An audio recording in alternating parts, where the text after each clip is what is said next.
We've all been the one everyone underestimated, standing in a room where we didn't belong.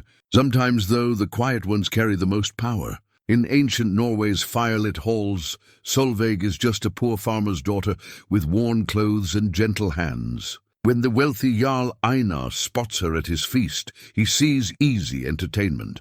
"Sing before my warriors, and I'll make you my bride," he laughs, expecting the room to join his cruel joke. But Solveig rises without fear. Her voice starts soft, then grows into something that reaches deep into every warrior's heart. The laughter dies. Even the Jarl's giant war chief stands frozen. What began as mockery becomes a moment that changes everything. Can one song really humble the proud and move hearts made of stone? Before we jump back in, tell us where you're tuning in from, and if this story touches you, make sure you're subscribed, because tomorrow I've saved something extra special for you. The great hall of Jarl Einar stretched like a cathedral of timber and stone, its soaring beams blackened by countless winters of hearth smoke. Carved dragon heads snarled down from the rafters, their wooden eyes gleaming in the firelight that danced across walls adorned with shields and spears. The scent of roasted meat mingled with ale and pine smoke, creating an atmosphere both welcoming and fierce. Tonight, like every feast night when the harvest moon hung full, the hall buzzed with the energy of men who had spent their days building, fighting, and surviving in a land that gave nothing easily.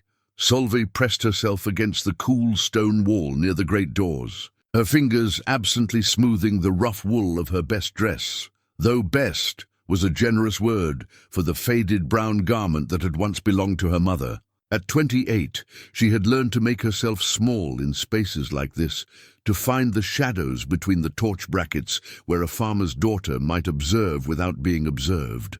Her calloused hands bore the stains of the herbs she gathered and the thread she spun, honest work that kept her and her aging father fed through the long Norwegian winters. The old harp rested against her hip, its worn wooden frame polished smooth by years of her touch. Her father had carved it when she was barely walking, his thick fingers surprisingly gentle as he shaped each curve and strung each wire. "Music is the one thing they cannot take from us," he had told her during those lean years after her mother's death. Not the weather, not the Jarl's tax collectors, not time itself.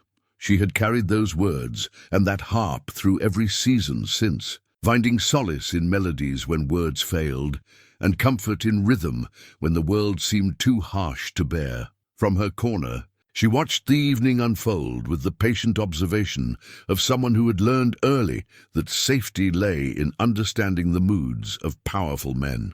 Jarl Einar held court from his high seat, a masterwork of carved oak that had belonged to his father and his father's father.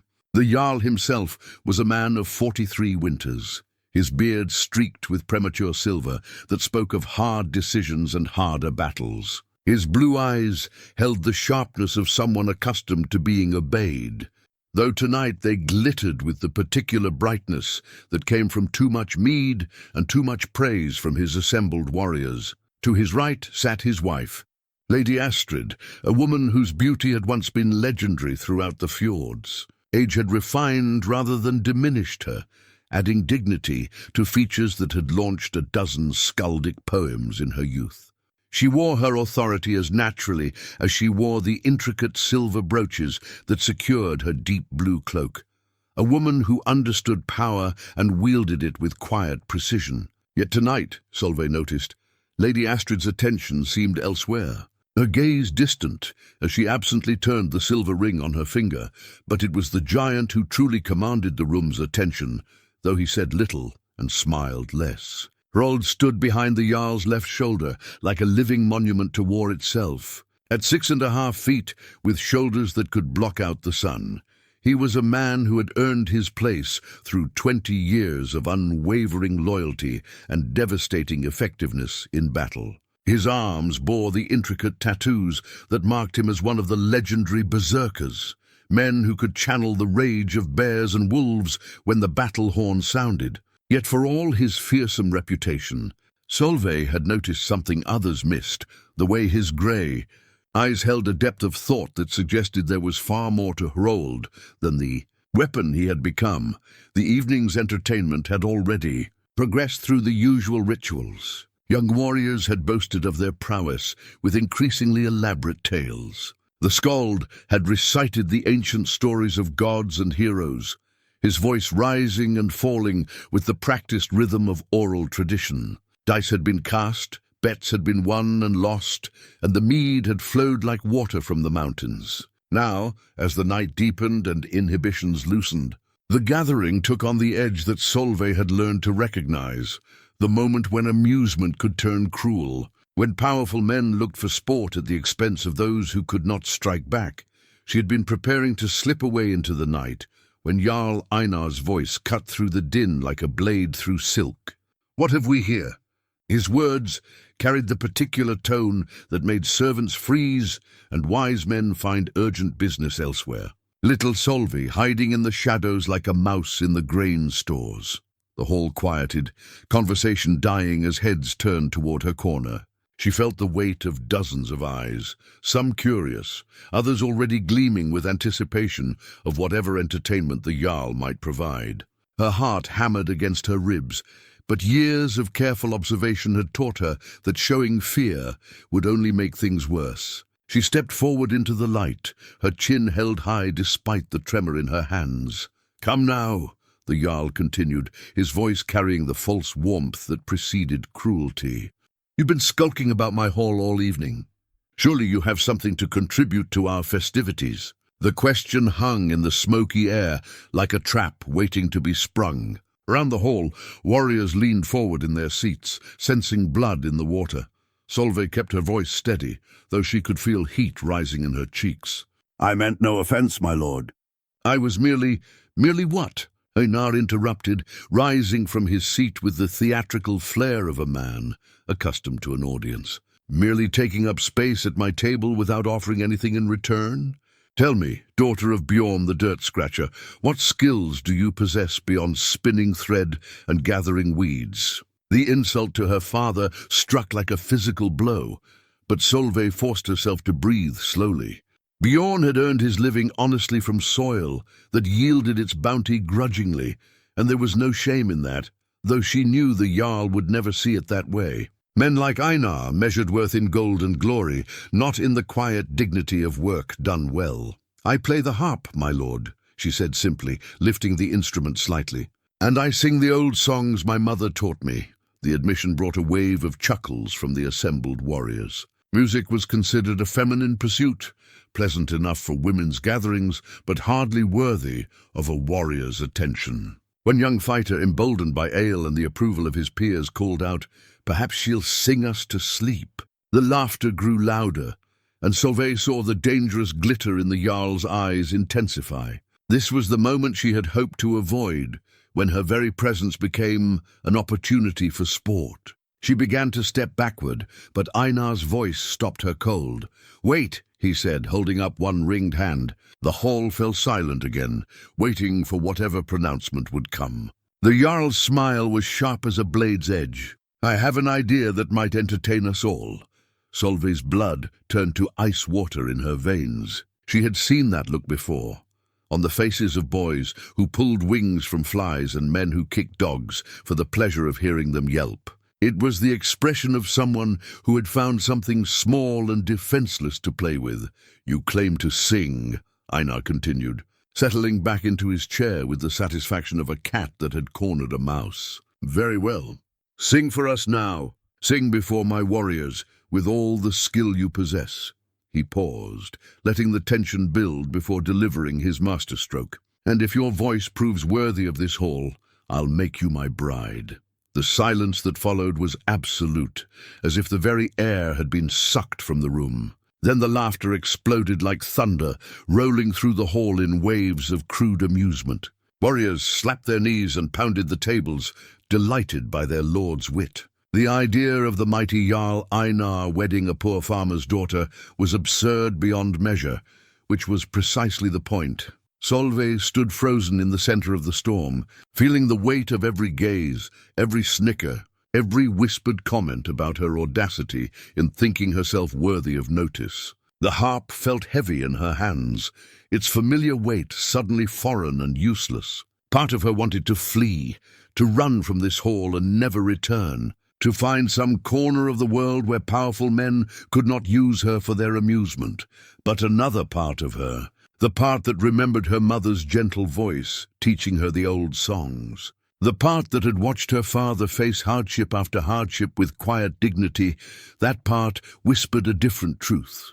She had been asked to sing, and sing she would, but not as they expected, not as the cowering girl they assumed her to be. Lady Astrid leaned forward slightly in her chair, her expression unreadable. Behind the Jarl, Hrold's massive frame had gone utterly still, his grey eyes fixed on Solveig with an intensity that seemed to cut through the noise and chaos around them. For a moment their gazes met across the crowded hall, and she saw something unexpected there. Not mockery or anticipation of her humiliation, but something that looked almost like recognition. The moment passed quickly, but it left her with a strange sense of calm. Whatever happened next, she would face it as her parents had taught her, with dignity intact and head held high. She adjusted her grip on the harp, feeling the familiar smoothness of wood, worn by countless hours of practice, and prepared to show these men what they had not expected to find in the shadows of their hall. The laughter was beginning to die down as the warriors waited to see what entertainment she might provide. Jarl Einar leaned back in his ornate chair, clearly expecting either stammered excuses or a performance so poor it would provide even more amusement. His eyes held the cruel satisfaction of a man who believed he had orchestrated the perfect humiliation.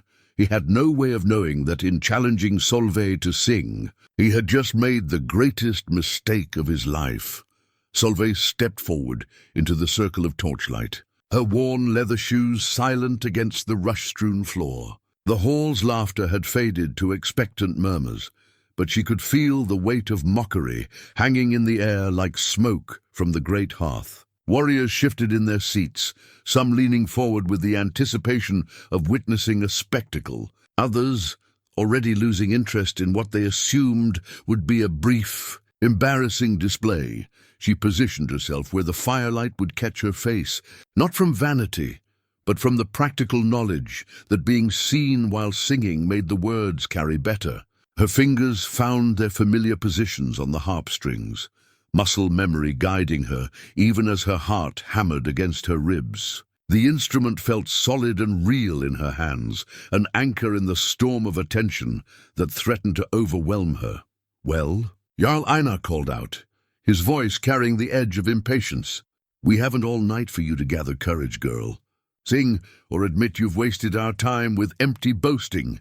The challenge stung, but it also steadied her. This was no different from singing to her father when the winter nights grew long and cold, or humming melodies to herself while she worked in the herb garden. Music was music, whether shared with one person or 100. She closed her eyes for a moment, reaching for the song that had been growing in her heart since her mother's death, a melody born from loss and longing, shaped by years of quiet endurance.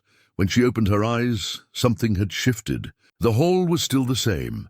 The faces still wore their expressions of amused expectation, but she no longer felt small beneath their gaze. She was Solveig, daughter of Bjorn and Inga, keeper of songs and guardian of memories. They had asked her to sing, and she would give them something worthy of the asking. The first note emerged, soft and low, barely audible above the crackle of the fire. It was a sound like wind through winter trees, carrying within it the weight of empty places and departed voices. Some of the warriors frowned, straining to hear what she was doing, while others exchanged glances that asked whether this was meant to be entertainment or endurance. But as the second note joined the first, and then the third, something began to happen in the smoky air of the hall. The melody climbed slowly, each phrase building upon the last, like stones, carefully placed in a wall that would stand for generations. Her voice, trained by years of singing to herself and the memory of her mother's teachings, found its strength and began to soar. The song she chose was ancient, older than the hall itself, older perhaps than the settlement that surrounded it. It was a lament for the children of warriors who would never return from distant battles, a mourning song for wives who waited by cold hearths for footsteps that would never come. But beneath the sorrow ran something else, a thread of defiant hope, a refusal to let grief have the final word. The harp strings sang beneath her fingers, each note precise and clear. She had spent countless hours perfecting her technique, not for audiences like this, but for the simple joy of making something beautiful in a world that often seemed determined to break beautiful things. Now those hours of practice served her well, the melody flowing like water over stone, natural and inevitable. As her voice grew stronger, the murmurs in the hall began to die away. Warriors who had been reaching for their ale horns found their hands frozen halfway to their lips. The serving women paused in their duties, pitchers of mead forgotten, as they turned toward the sound that seemed to come from somewhere deeper than one young woman's throat. Solveig sang of a mother watching the horizon for ships that would not return, of children growing up with only stories of fathers they had never known. She sang of the long nights when grief felt like a physical weight, pressing down until breathing became an act of will. But she also sang of the morning that comes after the longest night, of the way spring returns even after the cruelest winter, of the stubborn human capacity to find beauty in the midst of loss. The words were in the old tongue, the language of her grandmother's grandmother, but the meaning transcended words. Every person in that hall had known loss, had felt the particular ache of loving someone who was no longer there to love back. The song reached into places they thought they had closed off, touching scars they believed had healed, and memories they had learned not to examine too closely. Lady Astrid's hand had moved to her throat, her fingers absently tracing the silver pendant she wore, a gift from her first child, a son who had died before his second winter. Tears she had not shed in years gathered at the corners of her eyes as Solveig's voice painted pictures of all the cradle songs that had gone unsung, all the bedtime stories that had ended too soon. But it was Hrold who felt the song's impact most deeply. The giant warrior stood frozen behind his Jarl's chair, his scarred hands clenched into fists as memories he had buried beneath years of violence came flooding back. He saw his sister Ragnhild's face, bright with laughter as she danced at her wedding feast. He remembered the message that had reached him 3 winters later. While he was campaigning in the eastern lands, plague had taken her and her infant daughter both, leaving only graves to mark their brief time in the world. The song built to its crescendo slowly, Solveig's voice reaching heights that seemed impossible for someone so small. She sang of the fierce love that survives death, of the way the departed live on in the songs we sing and the stories we tell. Her voice filled every corner of the great hall, penetrating stone and timber and the carefully constructed walls that proud men build around their hearts. When the final note faded into silence, it left behind something that had not been there before, a stillness so complete it seemed sacred. No one moved, no one spoke. Even the fire seemed to burn more quietly, as if the flames themselves had been moved by what they had witnessed. Jarl Einar stared at the young woman standing in his hall, as if seeing her for the first time. This was not the cowering peasant he had expected to humiliate. This was someone who wielded power of a different sort entirely, not the power of sword and gold that he understood, but something older and deeper, something that could reach into a person's soul and remake them from within. Slowly, as if waking from a dream, the reality of his situation began to penetrate his ale-fogged mind. He had made a public promise, witnessed by every warrior in his service. "Sing before my warriors, and I'll make you my bride." The words echoed in his memory with the weight of an oath sworn before the gods. The silence stretched until it became unbearable. Then from somewhere in the crowd of warriors came the sound of a single man weeping, not the bitter tears of defeat, but the cleansing tears of a heart finally allowed to grieve. Others followed, hardened fighters wiping their eyes without shame, united in the recognition that they had witnessed something extraordinary, Solveig stood in the center of it all, her harp still cradled in her arms, watching as the cruel laughter and casual mockery of moments before transformed into something approaching reverence. She had sung as they asked, but in doing so she had revealed truths that none of them had been prepared to face. The Jarl's face had gone pale beneath his beard. He looked around his hall, seeing the tears on weathered cheeks, the look of wonder in eyes that had grown cynical with years of warfare and politics. This was not how the evening was supposed to unfold. This was not the entertainment he had planned, but promises made before witnesses could not be easily unmade, especially by a leader whose authority rested on his word being law. The trap he had set for Solveig's humiliation had snapped shut around him instead, and he was beginning to understand that the cost of his jest might be higher than he had ever imagined. In the profound silence that followed her song, Solveig waited to see what kind of man Jarl Einar truly was, and whether he would honor the bargain he had made in mockery.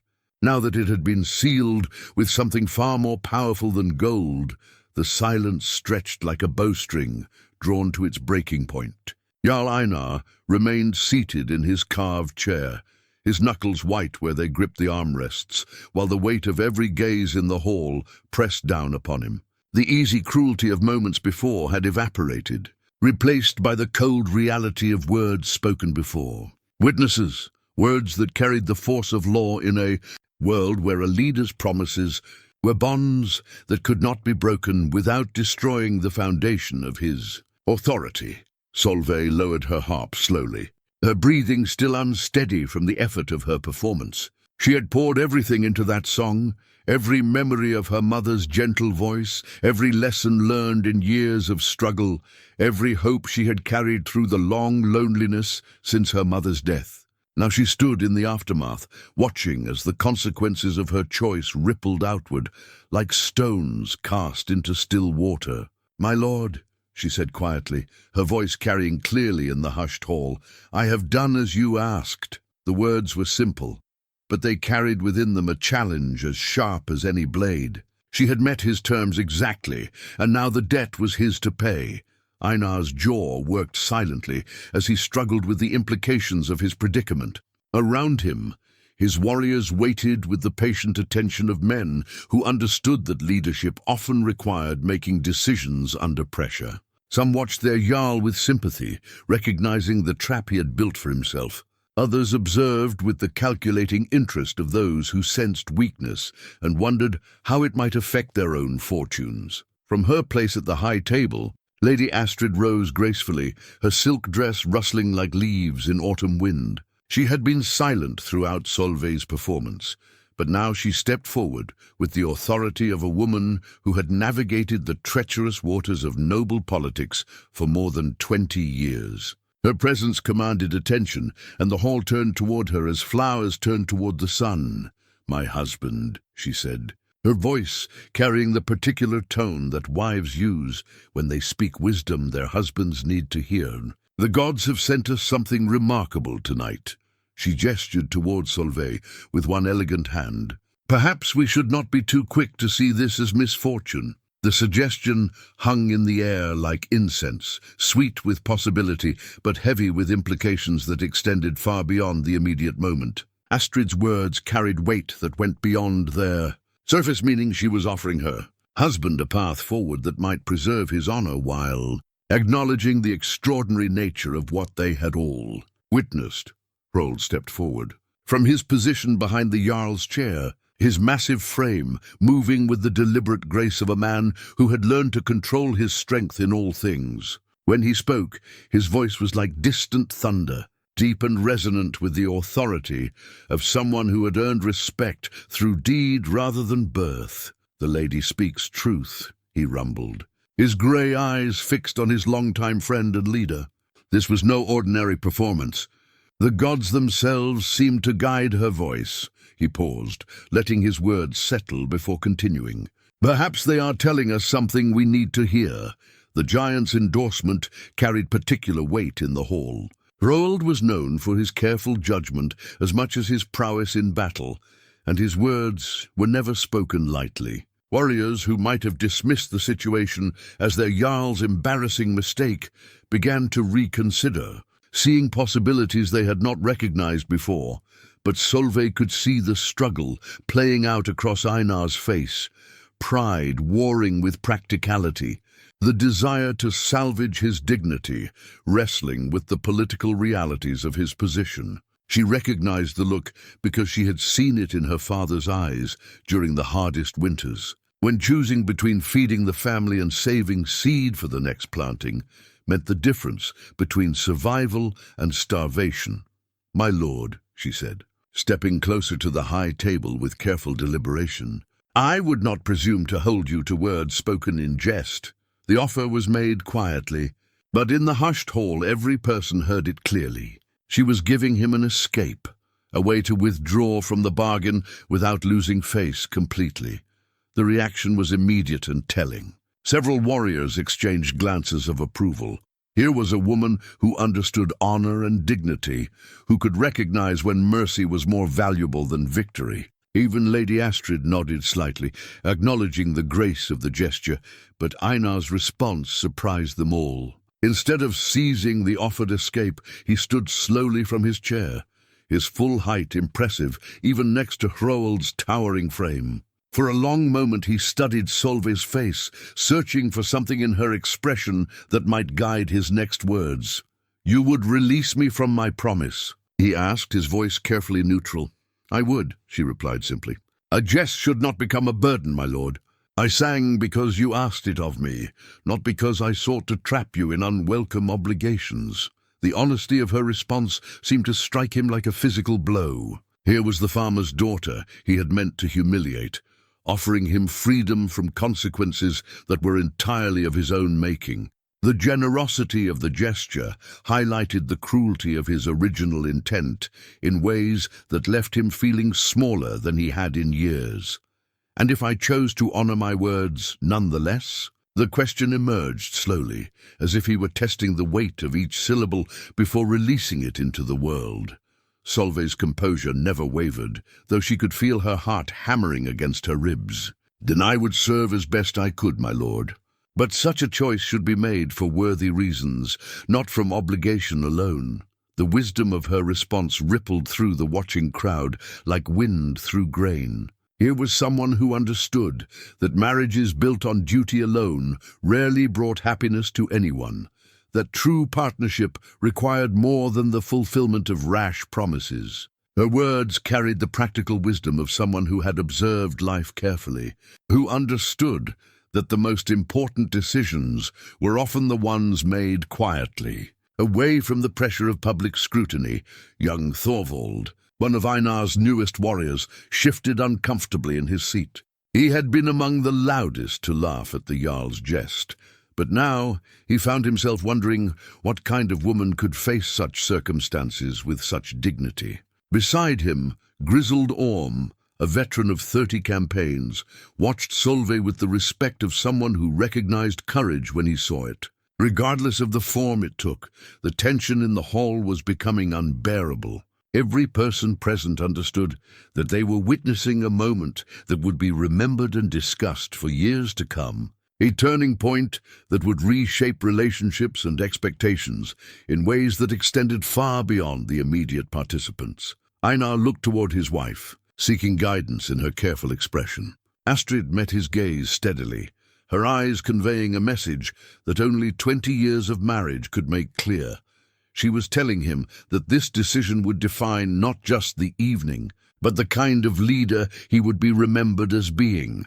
The Jarl's attention returned to Solveig, studying her face with the intensity of someone trying to solve a puzzle that had suddenly become far more complex than expected. In her patient silence, he glimpsed something that intrigued him despite himself, a strength that had nothing to do with physical power, a dignity that seemed unshakable regardless of circumstances.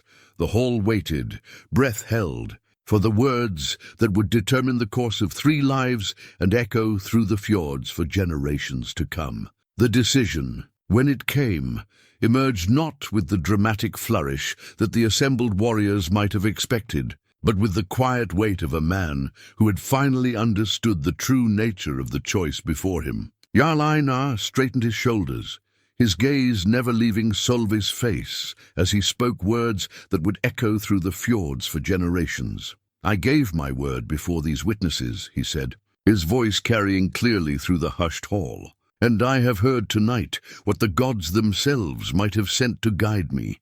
He paused, the silence stretching until it seemed the very walls leaned in to listen. "Solveig, daughter of Bjorn, if you will have me, I would honor the bargain we have made." The reaction was immediate and profound. Some warriors nodded with approval, recognizing their leader's commitment to his word. Others exchanged glances of amazement, hardly believing that the evening's jest had transformed into something approaching a genuine proposal. The serving women whispered among themselves, their eyes bright with the kind of excitement that comes from witnessing the impossible made real. But it was Solveig's response that truly surprised them all. Instead of the grateful acceptance they expected, she regarded the Jarl with the steady gaze of someone weighing the true value of what was being offered.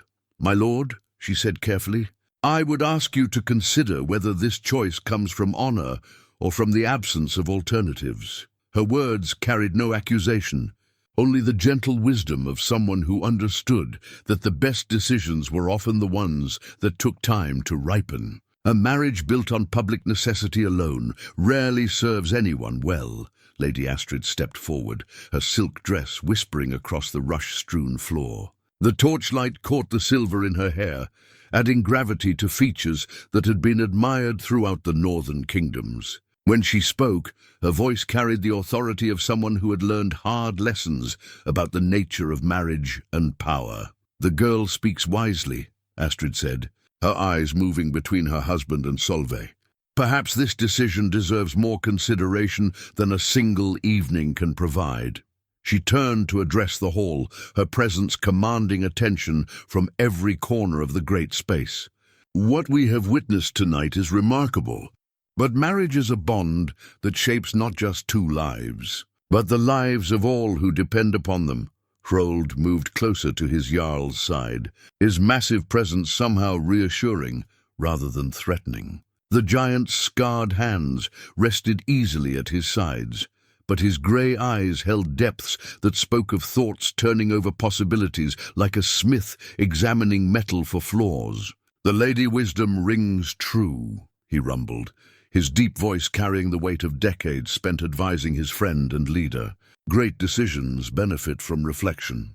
He glanced toward Solveig, and something in his expression suggested that his interest in this outcome extended beyond mere loyalty to his Jarl. "Perhaps time will show us all what the gods truly intend." Young Thorvald, emboldened by the unexpected turn of events, leaned forward in his seat. "But surely the Jarl's word must stand?" he asked, his voice carrying the earnestness of someone still learning the complexities of leadership. "He spoke before witnesses, and she has met his challenge." Old Orm placed a weathered hand on the younger warrior's shoulder, his gesture gentle but firm. "Words spoken in haste often require wisdom to fulfill properly," he said, his voice carrying the authority of someone who had seen leaders rise and fall. "The Jarl's honor is not diminished by taking time to understand what the gods have placed before him." Solveig watched this exchange with growing understanding. These were not cruel men seeking entertainment at her expense, but warriors trying to navigate the unexpected complexities of honor, obligation, and genuine surprise. The song had changed something fundamental in the room's dynamic, transforming what began as mockery into something approaching respect. "My lord," she said, addressing Einar directly, "might I suggest a path that honors both your word and the weight of such a decision?" All eyes turned toward her, waiting to hear what wisdom the farmer's daughter might offer. "Grant me time to prove whether I could truly serve as a leader's wife. Let me show whether tonight's song was a moment's gift or something deeper." The suggestion carried the elegant simplicity of a solution that served everyone's needs. Einar could honor his commitment while gaining time to understand what he had truly promised. Solveig could demonstrate her worth through deed rather than obligation. The court could observe and judge whether this unprecedented match might actually serve the greater good. Lady Astrid's smile was slight but approving. Here was a young woman who understood the delicate balance between accepting what was offered and ensuring that what was accepted would truly work. A trial period, she mused aloud, to see whether the god's gift extends beyond a single evening's performance. And what would such a trial involve? Einar asked, his voice carrying genuine curiosity rather than the dismissive tone he might have used hours before. The song had opened something in him, a recognition that there might be forms of strength he had not previously considered valuable. Solveig's response came without hesitation, as if she had been considering this possibility since the moment she chose to step into the torchlight. Let me serve your household as I would if the marriage were already sealed. Let me show whether I can bring wisdom to your counsel, grace to your hospitality, and support to your endeavors. If at winter's end we both believe the match would serve well, then let the wedding be celebrated with joy rather than obligation. The proposal was so reasonable, so carefully balanced between respect and practicality, that even the most skeptical warriors found themselves nodding approval. Here was someone who understood that the best partnerships were built on demonstrated compatibility rather than dramatic gestures or binding promises. Rold's deep voice rumbled approval. Wisdom beyond her years, he observed, and there was something in his tone that suggested his evaluation of Solveig had undergone its own transformation. During the evening's events, as the hall buzzed with quiet conversation about this unexpected development, Solveig felt a strange mixture of relief and anticipation. She had navigated the immediate crisis with her dignity intact, but she had also committed herself to a path whose destination remained uncertain. The winter months ahead would test not only her ability to fulfill the role of a leader's wife, but her understanding of her own heart. The evening that had begun with cruel jest and casual mockery was ending with something far more complex, a genuine opportunity to discover whether two very different people might find common ground in the service of something larger than themselves. The real test, Solveig knew, would come not in the dramatic moments, but in the quiet daily choices that revealed character and built trust. 3 weeks had passed since the night that changed everything, and the morning sun slanted through the great hall's windows as Solveig arranged the final autumn flowers in their carved wooden bowls. The simple task had become one of her small daily rituals, a way of bringing beauty into spaces that had known primarily function and power. Lady Astrid had given her freedom to make such changes, watching with interest as the farmer's daughter transformed corners of the household with touches that spoke of care. Rather than wealth, the ivory comb rested in its place of honor on the carved shelf beside the high table, a wedding gift from Einar's grandmother to his mother, and from his mother to Astrid. Yesterday, the lady of the hall had quietly placed it among Solveig's belongings, a gesture that spoke louder than words about acceptance and possibility. The comb was beautiful in its simplicity, carved with interlacing patterns that seemed to flow like water, but its true value lay in what it represented, the passing of responsibility from one generation to the next. Solveig had learned much in these weeks about the complex rhythms of life in a Jarl's household. The morning began before dawn, with consultations between Einar and his advisors, discussions of trade routes and boundary disputes that required careful attention to details most people never considered. She had been surprised by the invitation to join these meetings, but her contributions often questions that revealed assumptions others had missed had proven valuable enough that her presence was now expected, rather than merely tolerated. The grain stores in the eastern settlements, she had suggested just that morning, might they benefit from the preservation techniques my father uses? Her question had led to a discussion that resulted in plans to visit those communities before the first snow, sharing knowledge that could mean the difference between abundance and hunger during the long winter months.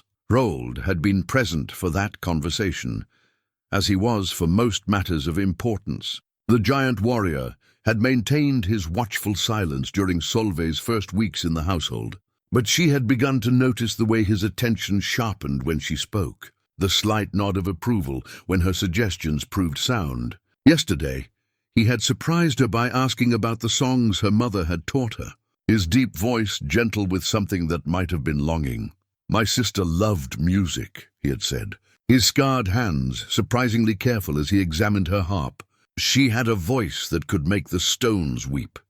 The admission had come quietly, shared while they stood in the armory where he maintained his weapons with the same meticulous care he brought to everything. Under his protection, the conversation had revealed depths in the giant that Solveig had suspected, but never seen directly. Behind the fearsome reputation and the battle scars lay a man who remembered gentleness, who carried losses that had shaped him in ways that went beyond the physical. She had offered to teach him some of the simpler melodies, and the grateful surprise in his grey eyes had been worth more than gold. But it was the evening conversations with Einar that had proven most revelatory. Away from the formal atmosphere of the hall, with only the fire for company and the weight of daily decisions temporarily set aside, he became someone quite different from the man who had mocked her that first night. She discovered that beneath the Jarl's confidence lay genuine curiosity about the world beyond his immediate authority. Questions about how common people lived and what they thought about the decisions that affected their lives. "I was raised to lead," he had told her 3 nights ago, his voice thoughtful as he gazed into the flames. "But no one taught me how to understand what leadership truly means to those who follow." The admission had been made without self-pity, simply a recognition of gaps in his education that he was beginning to realize might be significant. Their conversations had ranged across topics that surprised them both. She shared stories of her father's quiet wisdom, the way he could read the weather in the behavior of birds and the color of distant clouds. He spoke of the burden of making decisions that affected hundreds of lives, the loneliness that came with authority that could not be questioned without undermining the stability everyone depended upon. "Your mother?" he had asked carefully. "What did she teach you about leadership?" The question had caught Solveig off guard, but her answer had seemed to intrigue him. She said that true strength lies in knowing when to bend so you don't break, Solveig had replied, and that the most important battles are often fought in small moments, with kindness instead of swords. Lady Astrid had been observing these developments with the careful attention of someone who understood that the household's future might depend on the success of this unusual arrangement. She had begun including Solveig in the management of domestic affairs, teaching her the complexities of organizing feasts, managing servants, and maintaining the delicate network of relationships that kept a great household functioning smoothly. Leadership among women requires different skills than leadership among warriors, Astrid had explained while they worked together to plan the harvest celebration. "We must achieve our goals through influence and persuasion, through building alliances that serve the greater good." The lessons were practical and invaluable, preparing Solveig for responsibilities she had never imagined she might need to understand. But perhaps the most significant change had been in the way the household staff treated her. The initial skepticism, natural enough when a farmer's daughter suddenly appeared in their midst, had given way to something approaching affection. She had won them over not through demands or expectations of deference, but through simple kindness and the practical help she offered with their daily tasks.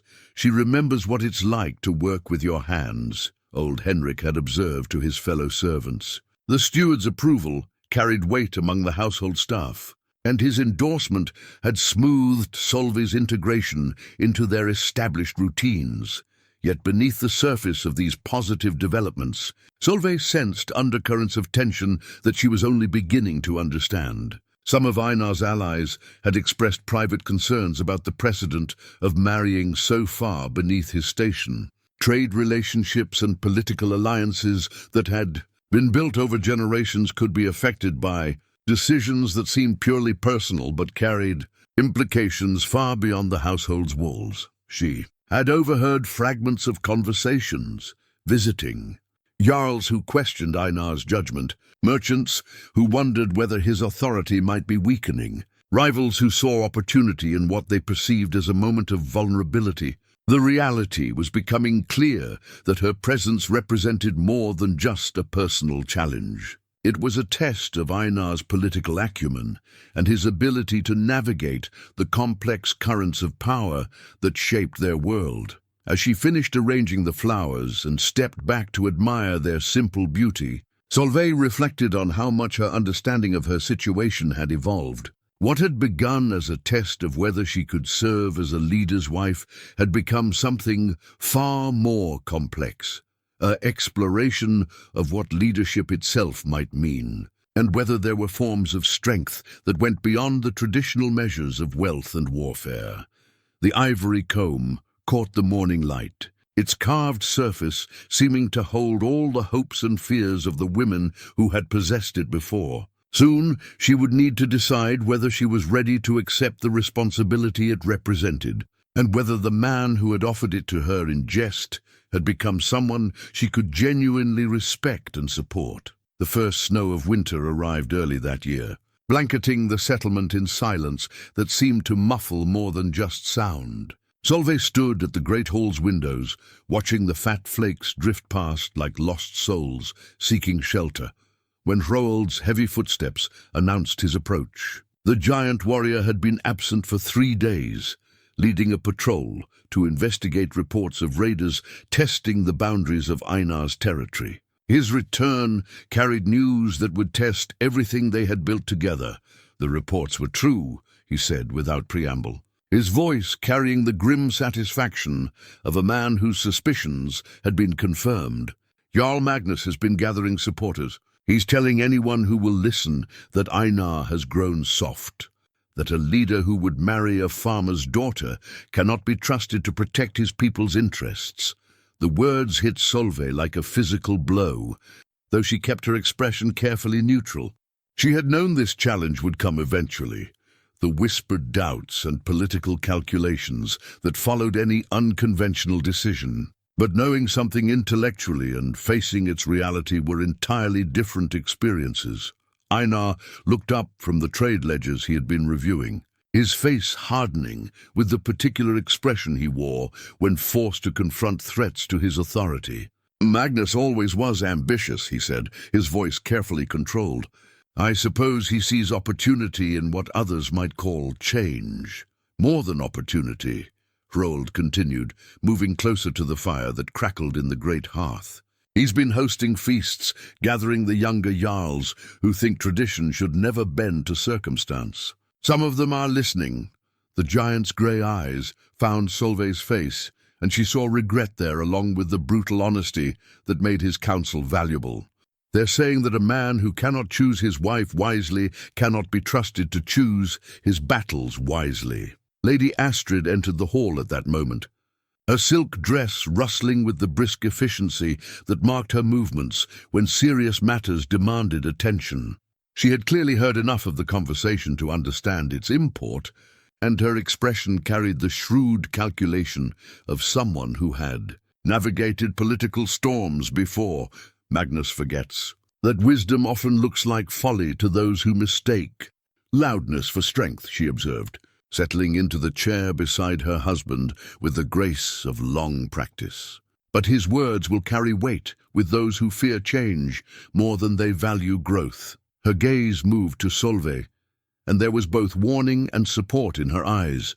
The question becomes whether we allow his narrative to define us, or whether we write our own story. Solveig felt the weight of 3 pairs of eyes upon her, each carrying different expectations and concerns. In the weeks since the night of her song, she had grown comfortable with her place in this household, finding purpose in the daily routines of leadership and support. But comfort was a luxury that could evaporate quickly when political realities intruded upon personal relationships. What would Magnus have me do? She asked quietly, though she suspected she already knew the answer. Disappear into the night like a shameful secret?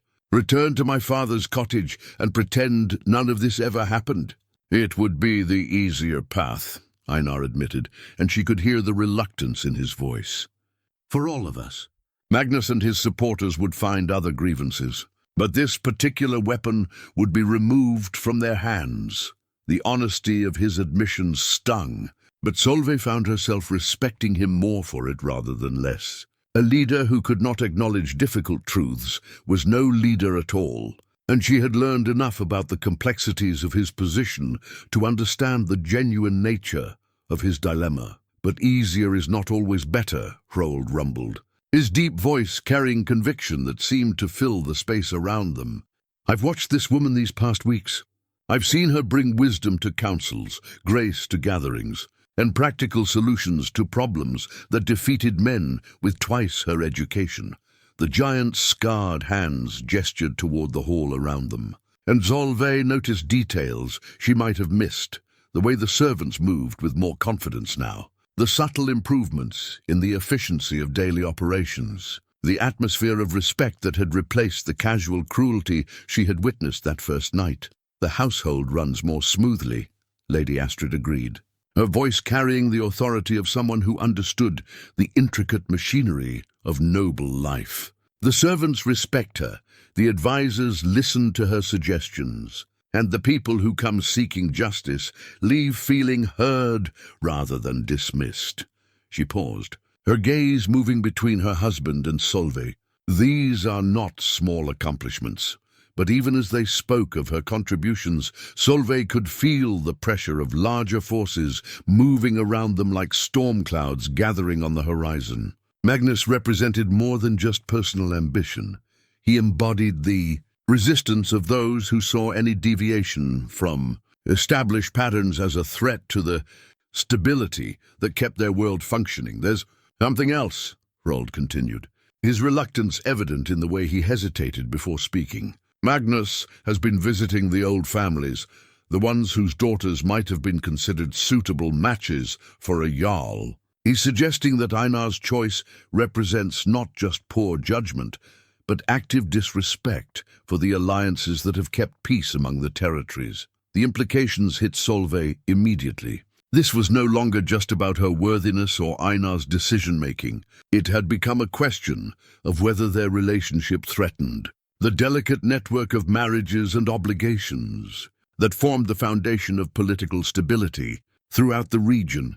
He's turning a personal matter into a question of leadership competence, she said, understanding dawning like a cold sunrise, making it impossible to separate the marriage from the ability to rule effectively.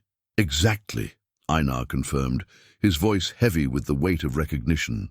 Which means that every choice we make from this point forward will be examined not just for its own merits, but for what it suggests about my fitness to lead.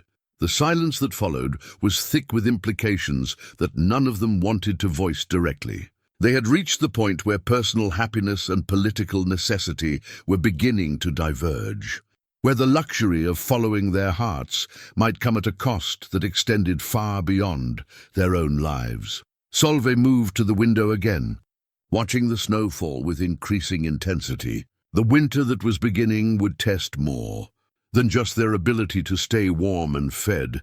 It would determine whether the bonds they had been building could withstand the pressure of forces that saw their very existence as a threat to the established order.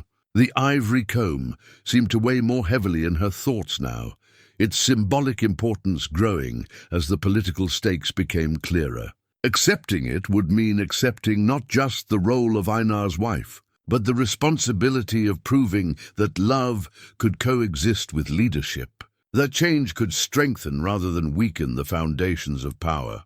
As the snow continued to fall, covering the familiar landscape in unfamiliar whiteness, Solveig realized that the real test of their relationship was just beginning.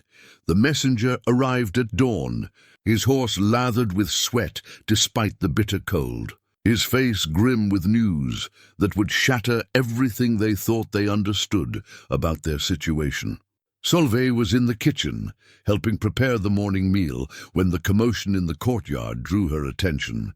But it was Hrold's urgent summons that brought her quickly to the great hall where Einar waited with barely controlled tension. "Speak," the Jarl commanded, his voice carrying the authority of someone accustomed to receiving difficult news without flinching.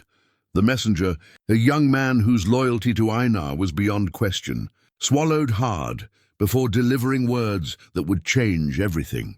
"My lord, Jarl Magnus is dead. Killed 3 nights ago in his own hall, along with his 2 eldest sons and most of his war council." The silence that followed was profound, filled with implications that shifted and multiplied like reflections in troubled water. Magnus had been their primary political threat, the architect of opposition to Einar's unconventional marriage choice. His death should have resolved their difficulties, but the messenger's expression suggested that celebration would be premature. "How?" Lady Astrid asked, her voice steady despite the shock that registered in her eyes. "Raiders, my lady, but not the usual sort." The young man's hands trembled slightly as he continued. "These were professionals, well-equipped and organized. They knew exactly where to strike and when. Magnus's guards never had a chance to mount an effective defense." Hrold stepped forward, his massive frame tense with the particular alertness that marked him when violence threatened those under his protection. What manner of raiders could penetrate Magnus's defenses so completely? His hall was as well defended as any in the northern territories. The messenger's next words fell like stones into still water, sending ripples of consequence in all directions. "That's just it, my lord. They weren't targeting the hall for wealth or conquest. They went straight for Magnus and his inner circle, killed them efficiently, and disappeared before reinforcements could arrive. It wasn't random violence. It was an assassination disguised as a raid." Einar's face had gone pale beneath his beard as the implications became clear. Someone wanted Magnus dead, and they wanted it to look like the work of foreign enemies. His eyes found Solveig's face across the hall, and she saw fear there, not for himself, but for her. "Someone who benefited from removing our primary opposition." The accusation hung unspoken in the air, but its presence was as tangible as smoke from the great hearth. To outside observers, Einar was the person who gained most from Magnus's death, the rival who had been questioning his fitness to lead, gathering support among traditionalist jarls, undermining his authority through whispered campaigns about the wisdom of his marriage choice. All of that opposition had been eliminated in a single, brutal night. Solveig felt her stomach turn as she understood the trap that had been laid around them. "They're going to say you ordered it," she said quietly, the words emerging with the certainty of prophecy. "That you eliminated Magnus to protect your position and clear the way for our marriage." "Worse than that," Lady Astrid observed, her political instincts sharp as ever. "They'll say that a man who would murder his rivals to protect a farmer's daughter has been compromised beyond redemption. That his judgment has been fatally corrupted by inappropriate attachment." Hrold's deep voice rumbled with barely contained anger. "It's elegant in its way. Remove the opposition while simultaneously discrediting the man they opposed. Whoever planned this understood exactly how to turn Magnus's death into Einar's downfall." The messenger shifted uncomfortably, clearly aware that he had more difficult news to deliver. "My lord, there's something else. The surviving jarls are already gathering to discuss the situation. Word is spreading that they mean to call for your removal from leadership, citing the suspicious circumstances of Magnus's death and the questionable influences on your recent decisions." The weight of those words settled over the hall like a burial shroud. Everything they had worked to build, every small victory in proving that love and leadership could coexist, every demonstration of Solveig's worthiness and wisdom, all of it was being swept away by forces they had never seen coming. But it was what the messenger said next that truly revealed the depth of the conspiracy they faced. "There's one more thing, my lord. Among Magnus's papers, they found correspondence suggesting he had been in contact with someone claiming to have information about the Lady Solveig's true parentage. The young man's eyes flicked nervously toward Solveig. Letters mentioning bloodlines and hidden connections that might change how her marriage to you would be viewed. Solveig's breath caught in her throat. Her parentage was no mystery. She was the daughter of Bjorn the farmer and his wife Inga, born in a cottage she could walk to in half a day. The idea that there might be secrets in her lineage was absurd, or so she had always believed. Lady Astrid rose from her chair with the fluid grace that marked all her movements, but her face had taken on an expression that Solveig had never seen before, a mixture of recognition and something that might have been guilt. "What exactly did these letters claim?" she asked, her voice carefully controlled. The messenger consulted a piece of parchment he withdrew from his belt. They spoke of a child hidden for her own protection, of bloodlines that connected her to nobility through her mother's line. The correspondence suggested that marriage to such a woman would not be beneath a Jarl's station, but rather a restoration of rights that had been denied through circumstance rather than birth. The words hit Solveig like physical blows. She stared at Lady Astrid, seeing confirmation in the older woman's expression, understanding dawning like a terrible sunrise. "You knew," she whispered. "You knew something about my mother that I never did." Astrid's composure cracked slightly, revealing vulnerability beneath the polished exterior she maintained so carefully. "Your mother Inga was born Lady Ingrid of the Ravensfjord line," she said quietly. "She was my cousin, though few remember that connection now. She gave up her title and inheritance to marry your father, choosing love over duty in a way that scandalized everyone who knew her. The revelation reframed everything Solveig thought she understood about her life, her identity, and the forces that had shaped her circumstances. Her mother had been nobility, had possessed the very bloodlines that would make marriage to a Jarl not just acceptable, but politically advantageous. The secret had been buried so completely that even she had never suspected. But why? She asked, her voice barely audible. Why hide it? Why let me grow up believing I was nobody special? Because your mother wanted you to be free, Astrid replied, tears gathering in her eyes. Free to choose your own path, free from the obligations and expectations that would have shaped your life if your heritage had been known. She made me promise to keep the secret unless circumstances arose where revealing it became necessary for your protection.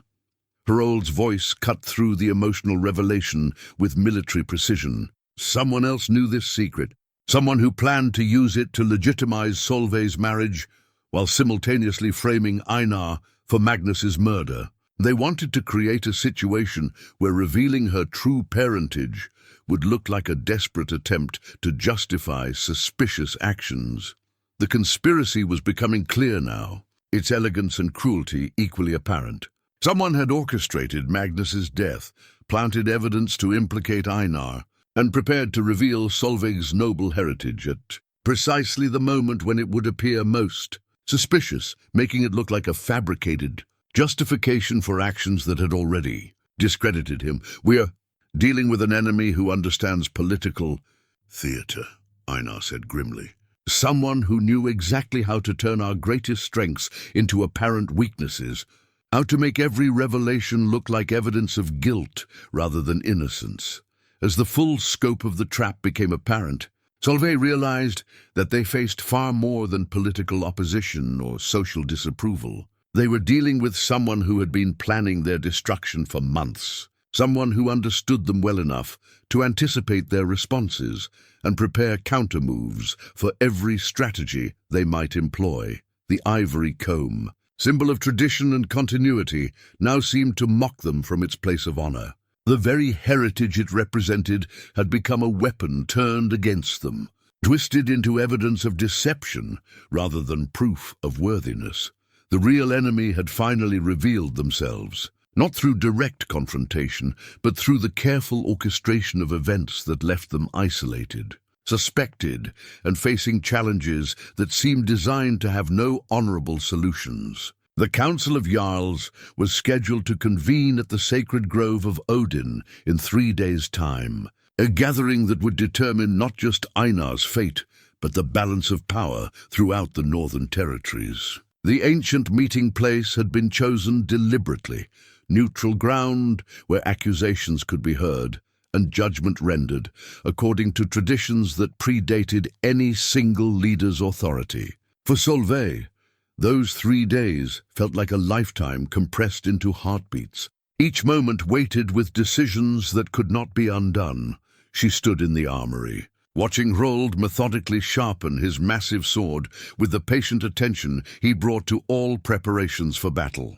The giant's movements were precise and economical, each stroke of the whetstone producing a whisper of steel that seemed to echo in the stone-walled chamber. But beneath his outward calm, she could sense the tension that gripped him. Not fear of the coming confrontation, but the particular frustration of a warrior who preferred clear enemies to shadowy conspiracies. "Whoever planned this understands us too well," he rumbled, without looking up from his blade. They knew exactly how each revelation would affect our responses, how each piece of evidence would interact with our attempts to defend ourselves. The sword's edge gleamed like captured sunlight as he tested its sharpness with careful precision. "We're fighting an enemy who has been studying us for months, possibly years." Lady Astrid entered the armory, carrying an ornate wooden box that Solveig recognized as containing the formal documents and seals that established the household's authority and legitimacy. Her usually perfect composure showed cracks of strain, but her voice remained steady as she addressed the preparations for what might be their final stand. "I've gathered all the records that might support our case," she said, setting the box carefully on the stone table where Hrold's weapons were arranged. Birth records, marriage contracts, trade agreements, anything that might help establish the truth of our claims. She opened the box to reveal scrolls and parchments covered with formal seals, the bureaucratic foundation upon which noble authority rested. But documents can be forged, and truth can be made to look like deception when the judges are already inclined towards suspicion. Einar stood near the narrow window that looked out toward the sacred grove, his silhouette dark against the winter light. He had been silent for most of the morning, weighing strategies and contingencies with the methodical attention of someone who understood that this decision would define not just his own fate but the future of everyone who depended upon his leadership. "The problem isn't evidence," he said finally. His voice, carrying the weight of conclusions, reached through careful analysis. "The problem is narrative.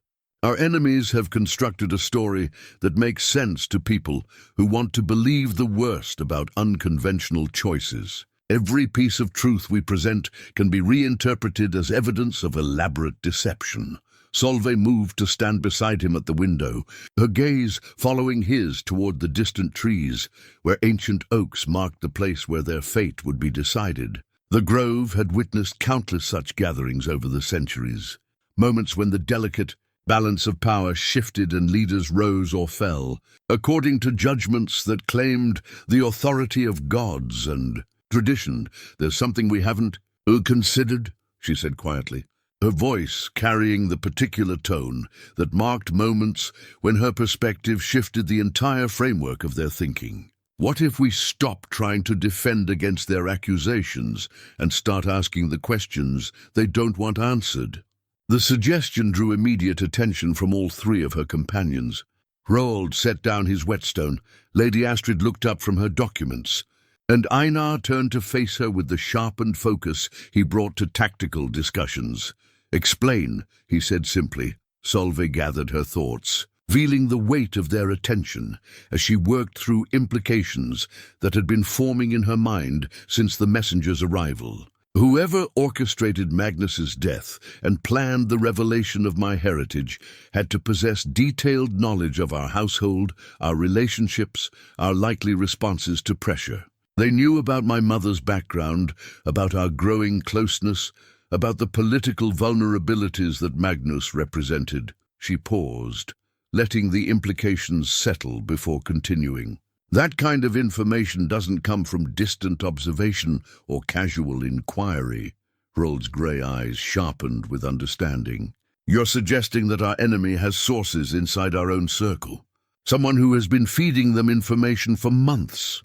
More than that, Solveig continued, her voice gaining strength as the pieces of the puzzle aligned in her mind.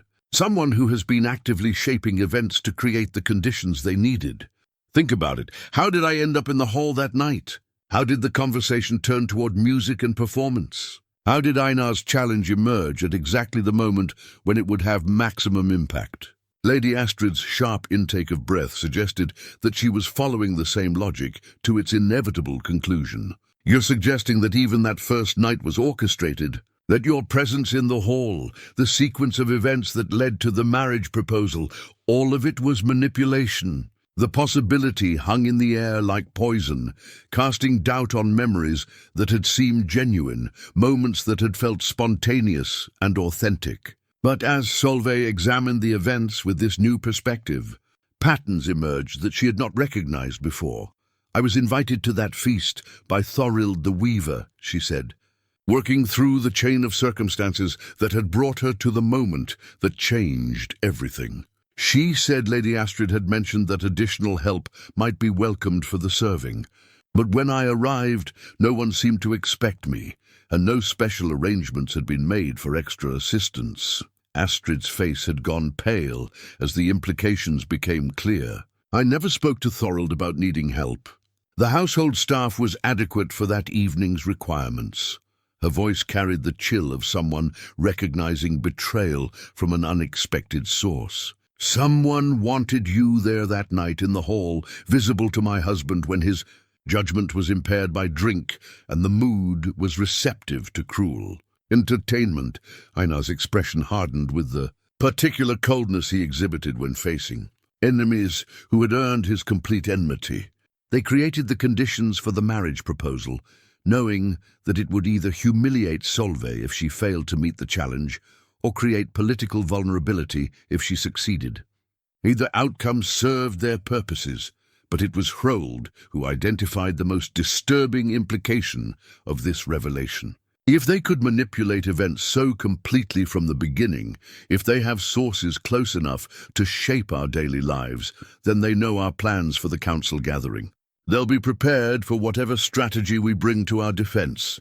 The weight of that realization settled over them like a burial shroud. Not only were they facing accusations based on manufactured evidence, but their enemies would be anticipating their responses, ready with countermoves that could turn any defense into further evidence of guilt. Solveig moved away from the window, pacing the length of the armory as her mind worked through possibilities and consequences. The ivory comb, still resting in its place of honor, seemed to watch her with the accumulated wisdom of generations of women who had faced impossible choices with limited resources. "Then we changed the game," she said finally, her voice carrying the quiet determination that had sustained her through years of hardship and uncertainty. Instead of defending against accusations we can't disprove, we force them to explain how they know things they shouldn't know. We make the trial about the conspiracy itself, not about our response to it. The strategy was audacious in its simplicity, requiring them to abandon the defensive posture they had been preparing, and instead become prosecutors of their own persecution. But as they examined the implications, it began to seem like their only path to victory, or at least to survival. "It's risky," Lady Astrid observed, her political instincts weighing the potential costs and benefits. "If we're wrong about the conspiracy, if we can't prove external manipulation, then we'll appear to be desperate people making wild accusations to distract from our own guilt. But if we're right," Hrold added, his deep voice carrying the satisfaction of a warrior who preferred direct confrontation to elaborate maneuvering, "then we turn their own weapons against them. We make them explain how Magnus came to possess detailed information about bloodlines that were supposed to be secret, how the timing of revelations was so perfectly orchestrated to maximize damage." Einar nodded slowly, his expression showing the careful calculation of someone who had decided to stake everything on a single, decisive action. "We'll need evidence, witnesses, connections that can be demonstrated rather than merely suggested.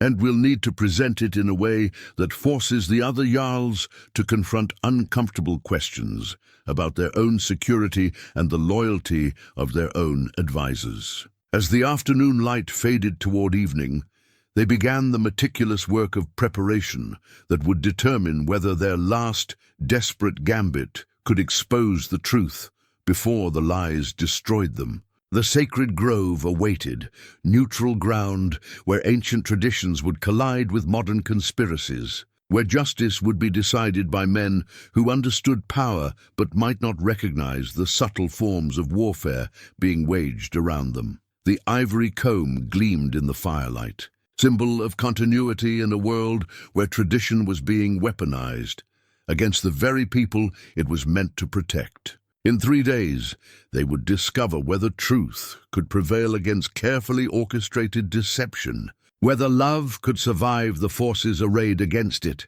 and whether the bonds they had built together were strong enough to withstand the ultimate test of their enemy's malice. The sacred grove of Odin stood ancient and solemn in the grey morning light, its massive oak trees creating a natural cathedral that had witnessed the rise and fall of countless leaders over generations beyond memory. The gathered Jarls arranged themselves in a circle according to traditions that predated written law, their coloured banners marking territories and allegiances that stretched across the northern fjords. Solveig stood beside Einar at the circle's edge, feeling the weight of dozens of eyes upon her, some curious, others openly hostile, all waiting to see how this unprecedented drama would unfold. Jarl Gunnar of the Eastern Reaches served as the gathering's speaker, his white beard and weathered features lending gravity to his role as tradition demanded. He had known Einar since boyhood, had fought beside him in campaigns that forged bonds stronger than blood, but his expression today carried the careful neutrality of someone who understood that friendship must yield to duty when the stability of their world hung in the balance. We gather in the sight of the All-Father to hear accusations that strike at the heart of leadership itself. Gunnar's voice carried clearly through the grove, echoing off the ancient bark and winter-bare branches. Jarl Einar stands accused of ordering the murder of Jarl Magnus to protect his position and clear the way for a marriage that has raised questions throughout our territories. The formal words fell like stones into still water, each accusation creating ripples of consequence that would spread far beyond this moment. Solveig felt Einar's tension through the subtle tightening of his jaw, the slight stiffening of his shoulders, but his outward demeanor remained calm and dignified, the bearing of someone who had faced worse odds and survived. Jarl Bjorn, the Red, stepped forward from the circle, his scarred face twisted with the satisfaction of someone who believed he held decisive evidence. He had been among Magnus's closest allies, a traditionalist who viewed any deviation from established customs as dangerous precedent that threatened the foundations of their society. The timing reveals everything, Bjorn declared, his voice carrying the authority of someone accustomed to being heard. Magnus questioned Einar's judgment publicly, gathered support among those who shared his concerns, and died before his opposition could fully form. Then, conveniently, evidence emerges that the farmer's daughter possesses noble blood, making the questionable marriage suddenly appear legitimate. Murmurs rippled through the assembled Jarls, some nodding with apparent agreement, others maintaining the careful silence that marked those still weighing evidence. Solveig could see the careful orchestration behind the accusations, the way each point built upon the last to create a narrative that seemed logical and damning. But it was then that Einar stepped forward, his movement deliberate and confident, carrying himself with the authority of someone who had come not to defend, but to attack. The subtle shift in his demeanor caught the attention of everyone present, and the grove fell silent as he prepared to speak. "Honored Jarls," he began, his voice carrying the clarity that came from absolute conviction. "I stand before you not to deny these accusations, but to ask you to consider who benefits most from Magnus's death and the chaos that has followed." His gaze swept the circle, meeting eyes that held suspicion, curiosity, and in some cases, carefully hidden guilt. Magnus died 3 nights ago, Einar continued, his voice gaining strength as he developed his argument. But the evidence of conspiracy began months before, with careful manipulation of events that led to circumstances none of us could have predicted or planned. He gestured towards Solveig, including her in his defense, not as a liability, but as a crucial witness to the truth they were about to reveal. The night of our first meeting was not chance. Solveig was invited to my hall by someone claiming to act on my wife's authority, though Lady Astrid gave no such instruction. The timing, the circumstances, even the progression of events that led to my challenge, all of it was orchestrated by someone who knew our household's routines and vulnerabilities with intimate precision. Jarl Gunnar leaned forward with interest that seemed genuine rather than merely procedural. You're suggesting that Magnus's murder was part of a larger conspiracy that included the manipulation of your marriage negotiations? I'm suggesting more than that, Einar replied, his voice carrying the weight of conclusions reached through careful investigation. I'm suggesting that someone with access to our most private conversations, our household records, our family histories, has been feeding information to our enemies for months. Someone who knew about bloodlines that were supposed to be secret, about political vulnerabilities that were never discussed outside our closest circle. The implications of his words struck the assembled Jarls like a physical blow. The idea that their own security might be compromised, that trusted advisors might be selling information to enemies, threatened foundations that went far beyond Einar's immediate circumstances. Rold stepped forward from his position behind his Jarl, carrying himself with the particular authority that came from 20 years of unwavering loyalty and proven judgment. When he spoke, his deep voice carried across the grove with the weight of someone whose word was considered beyond question. 3 days ago, I discovered correspondence hidden in Magnus's hall, he announced, producing a leather satchel that had not been part of their original evidence. Letters that detail payments made for information about Einar's household, about Lady Solveig's true parentage, about the timing of events that would create maximum political damage. The revelation sent shockwaves through the gathering, Jarls exchanging glances that mixed surprise with growing alarm. This was evidence they had not expected, a testimony that reframed everything they thought. They understood about the accusations and counter-accusations, but it was what Roald said next that truly transformed. The nature of the proceedings. The letters are signed with a seal that every man here will recognize, he continued, his grey eyes fixed on one particular section of the circle. The mark of someone who has sat in our councils, shared our hospitality, and earned our trust through years of apparent loyalty and service. The grove fell silent as the full implications became clear. They were not just investigating Einar's actions, but confronting the possibility that one of their own had betrayed everything they claimed to protect.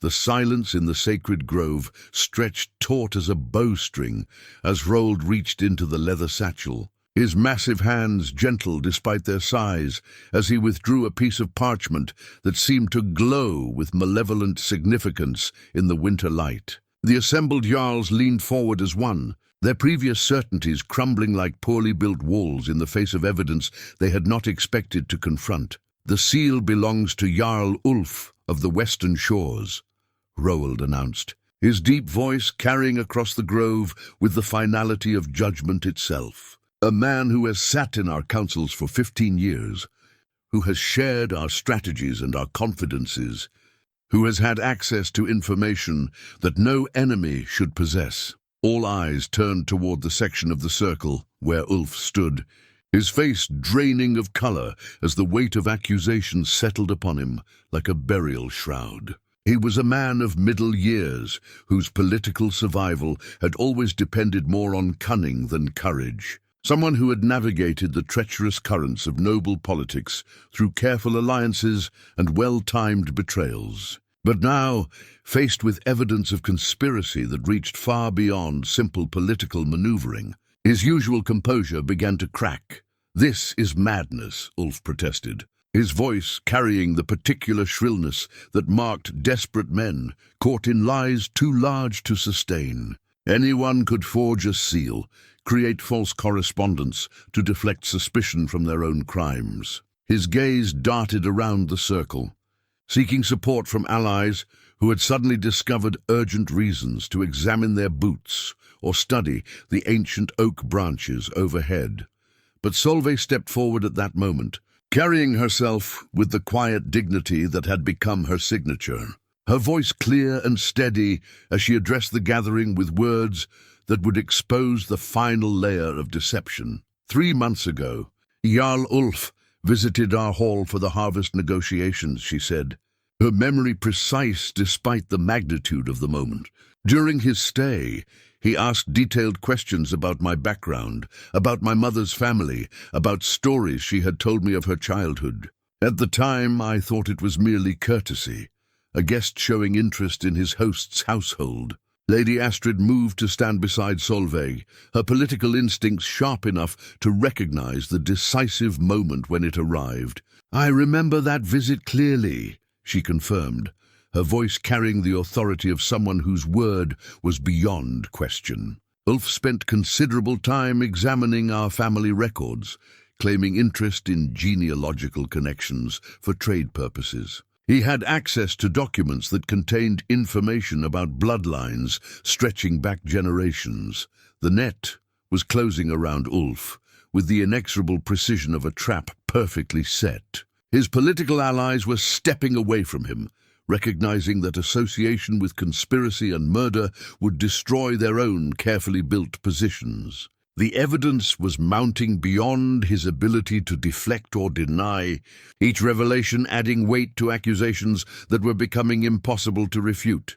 "You planned it all," Einar said, his voice carrying the cold certainty of someone who had finally seen through layers of deception to the truth beneath. Magnus's opposition to my marriage wasn't natural political disagreement.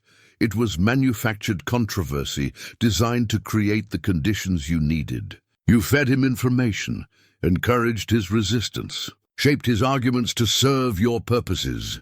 Jarl Gunnar's weathered face showed the particular expression of someone who was seeing familiar events in an entirely new light. The timing of Magnus's gathering supporters, the specific nature of his objections, the way his opposition seemed to crystallize around particular themes. It was all orchestrated, but it was the next revelation that sealed Ulf's fate completely. Hrold produced a second document from the satchel, this one bearing official seals that commanded immediate recognition from every Jarl present.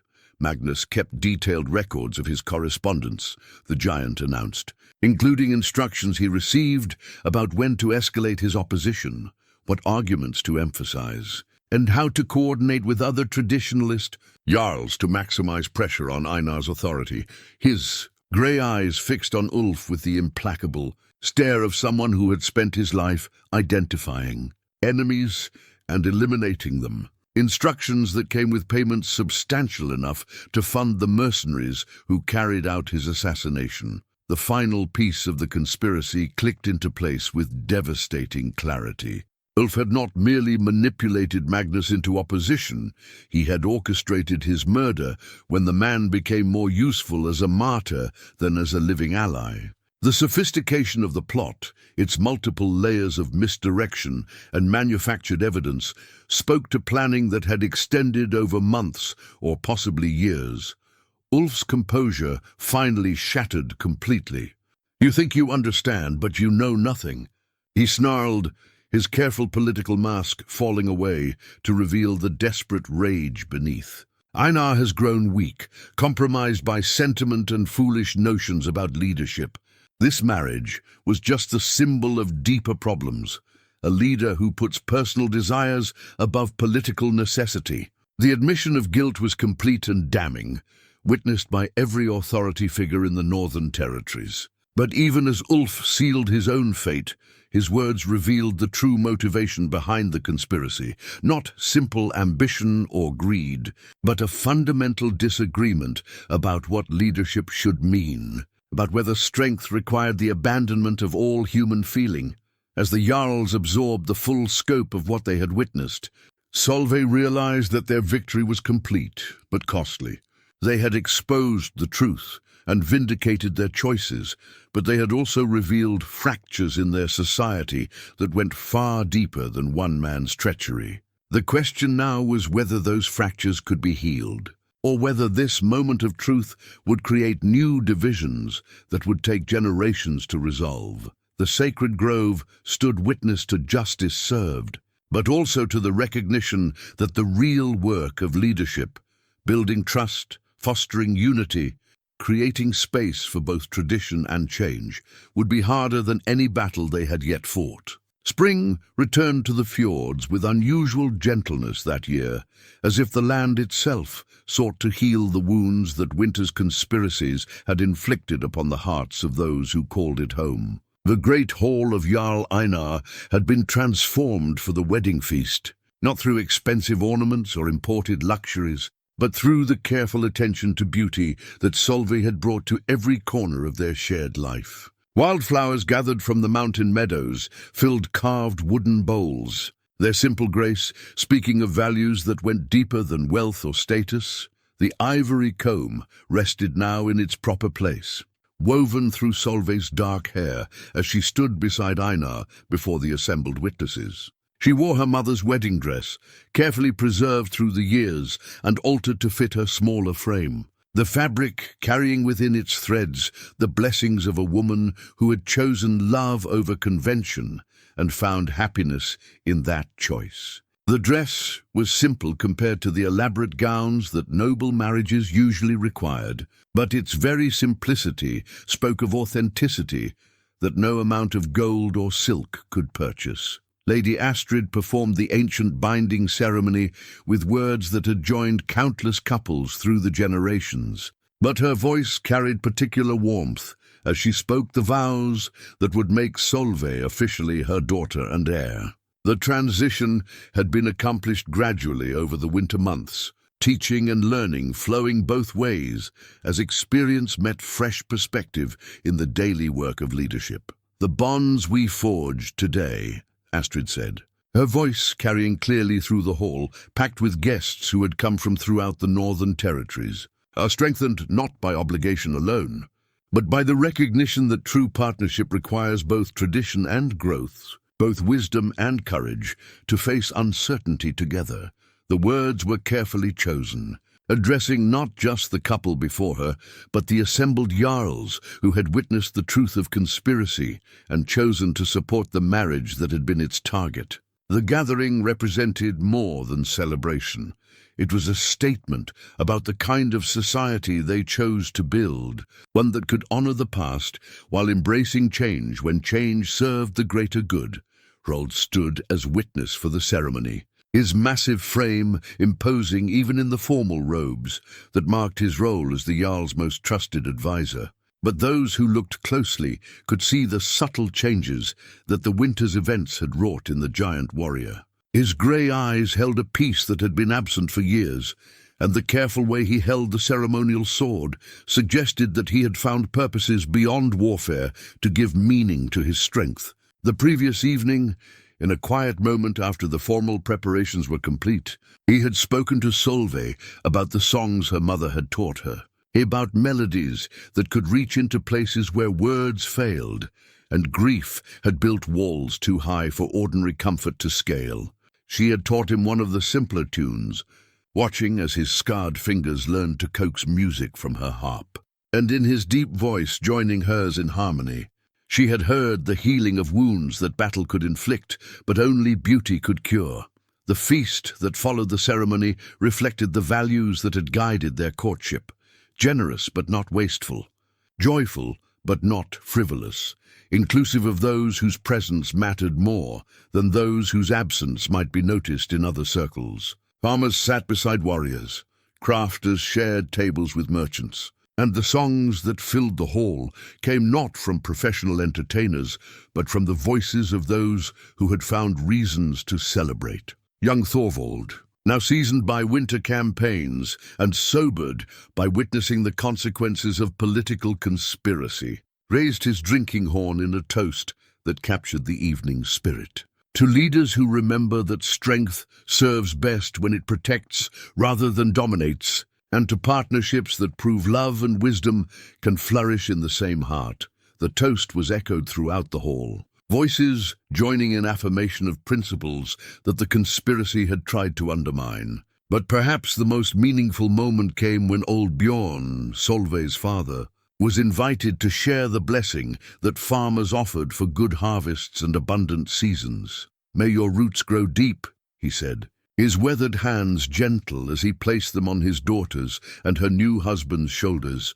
"May your branches reach toward light, and may the fruit of your partnership nourish not just yourselves, but all who depend upon your shade." The blessing carried the authority of someone who understood growth in its most fundamental forms, who knew that the strongest foundations were built not through force but through patient cultivation of conditions that allowed flourishing. As the evening progressed and the celebration moved toward its natural conclusion, Einar and Solveig found themselves standing once again at the great windows that looked out toward the fjord. The view was the same, but their perspective had been transformed by everything they had learned about leadership, partnership, and the complex balance between individual happiness and communal responsibility. "We've proven something important," Einar said quietly, his voice carrying the satisfaction of someone who had faced the worst accusations his enemies could devise and emerged with integrity intact. That change and tradition can strengthen each other when they're guided by wisdom rather than fear. Solveig's fingers found his, their hands joining naturally as they watched the northern lights dance across the spring sky in patterns that seemed to celebrate the possibilities that lay ahead. "My mother chose love over duty," she reflected, her voice carrying gratitude for heritage that included both noble blood and common wisdom. "But we've discovered that sometimes love and duty can point toward the same path." The ivory comb caught the firelight from the great hearth, its carved patterns seeming to hold all the hopes and struggles of the women who had worn it before. But now it belonged to someone who had proven that worthiness came not from birth alone, but from the courage to serve something larger than oneself, to build bridges where others saw only divisions. In the months and years that followed, their marriage would become legend throughout the northern fjords, not because it had been easy or conventional, but because it had demonstrated that the strongest bonds are forged not in comfort, but in the crucible of challenge met together. The story would be told around countless hearths, passed down through generations who would find in it hope that love could survive the worst that human malice could devise, and that true partnership could transform not just two lives, but the world they chose to build together.